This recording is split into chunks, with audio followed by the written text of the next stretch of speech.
Lucas 6:12-19. Ang mabuting balita ng Panginoon ayon kay San Lucas. Noong panahong iyon, umahon si Jesus sa isang burol at magdamag doong nanalangin. Kinaumagahan, tinawag niya ang kanyang mga alagad at pumili siya ng 12 sa kanila na tinawag niyang mga apostol, si Simon na pinangalanan niyang Pedro at si Andres na kanyang kapatid.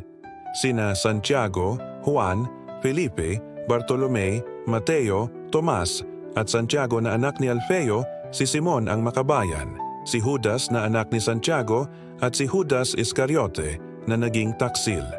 Bumaba si Jesus kasama sila at tumayo sa isang patag na lugar. Naroon ang marami sa kanyang mga alagad at ang napakaraming tao buhat sa Judea at Jerusalem at sa mga bayan sa baybaying dagat ng Tiro at Sidon. Pumaroon sila upang makinig sa kanya at mapagaling sa kanilang mga karamdaman. Pinagaling din niya ang mga pinahihirapan ng masasamang espiritu at sinikap ng lahat ng tao na mahipo siya sapagkat may taglay siyang kapangyarihang makapagpagaling ng lahat. Ang mabuting balita ng Panginoon.